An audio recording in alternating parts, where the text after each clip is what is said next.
यह आदमियों के ट्वीट करने से कहीं ज्यादा मधुर है। अभिव्यक्ति जीवन को खर्च करने की तरह है। इसको खर्च करना, अनुभूति जीवन को बेहतर बनाना है। आपके लिए यह जीवन बेहतर बनाने के लिए होना चाहिए, खर्च करने के लिए नहीं। मैं चाहता हूं आप इस पर ध्यान दें। जीवन के इस पल में आप बस आराम से बैठिए और उन सभी चीजों को देखिए जिनकी अभिव्यक्ति आपसे हुई है। सामाजिक नजरिया छोड़ दीजिए, बस जीवन की तरह देखिए। आप एक दिन पैदा हुए और आप एक दिन मर जाएंगे। इसके बीच में वो सारी चीजें जो आपने कही हैं और की हैं और व्यक्त की हैं, इनका मतलब क्या है? जीवन में इनका महत्व क्या है? आपके जीवन में या किसी और के जीवन में? ठीक है, इस पल में मैं कुछ कह सकता हूं और किसी को प्रभावित कर सकता हूं।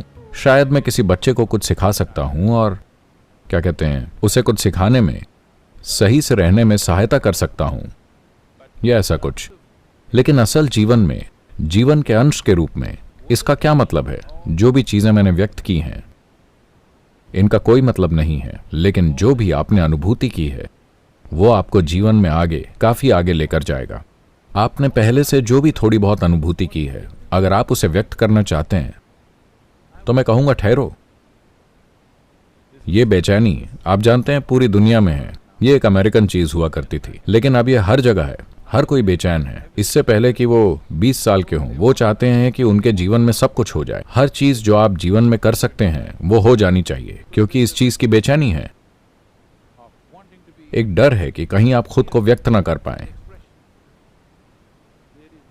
अभिव्यक्ति के लिए डरने की जरूरत नहीं है, क्योंकि अगर आप अनुभूति की गहराई में जाते हैं तो आपकी अभिव्यक्ति शाब्दिक नहीं, कर्म से नहीं, बल्कि आकाशीय तरीके से होती है। और यही लोग हमेशा जीवित रहते हैं।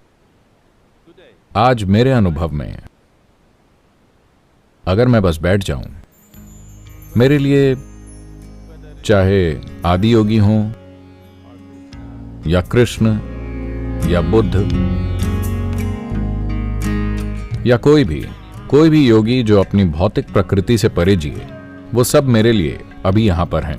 वो यहां जीवित हैं, वो भूतकाल में नहीं हैं। जब मैं उनके बारे में बोलता हूं, मैं ऐसे बात करता हूं जैसे वो यहीं हैं, क्योंकि वो यहां हैं। जब आप अपने शरीर से काम करते हैं तो ये अस्तित्व में एक तरह के निशान छोड़ता है और ये मिट जाता है। अगर आप अपने मन से शक्तिशाली तरीके से कुछ काम करते हैं तो ये बड़ा निशान छोड़ता है, लेकिन ये कुछ समय बाद मिट जाता है। अगर आप अपनी भौतिक ऊर्जा को विशेष तरीके से गुंजायमान करते हैं तो ये एक बड़ा, बहुत बड़ा निशान छोड़ता है जो बहुत लंबे समय तक रहता है, फिर ये मिट जाता है। अगर आप इससे परे कुछ करते हैं,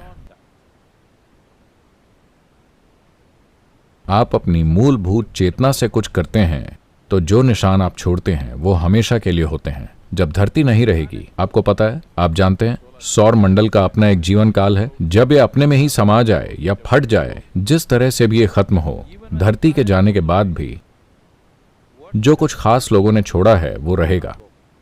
आपने मार्कंडेय के बारे में सुना है? मार्कंडेय सौर मंडल का विनाश होने पर भी जीवित रहे और फिर वापस आए, क्योंकि जो आप अपनी चेतना के साथ करते हैं वो भौतिक चीजों के साथ नहीं मरता है। भौतिक चीजों के मरने का मतलब किसी इंसान के मरने से नहीं है। जब सौर मंडल भी मर जाए, ब्रह्मांड भी मर जाए, पूरी गैलेक्सी मर जाए, जो आपने चेतना के स्तर पर किया है वो नहीं मरेगा। यह हमेशा के लिए निशान छोड़ता है और हमेशा के लिए उपलब्ध रहता है। किसी भी प्रकृति का कोई भी जीव जो जरूरी बोध रखता है, उस जीव के लिए यह हमेशा उपलब्ध रहता है। तो अपने जीवन को अभिव्यक्ति पर फोकस ना करें, यह बेकार जाएगा। Perception. Let this life be a lifetime of perception. अनुभूति, इस जीवन को अनुभूति का जीवन काल बनाएं। सारी साधना ज्यादातर अनुभूति की दिशा में होती है। अभी एक टीचर ट्रेनिंग प्रोग्राम चल रहा है। हम उनसे वो बोलने को कह रहे हैं जो वो जानते भी नहीं है। ये खतरनाक रास्ता है। मैं लगातार उन्हें सावधान कर रहा हूं।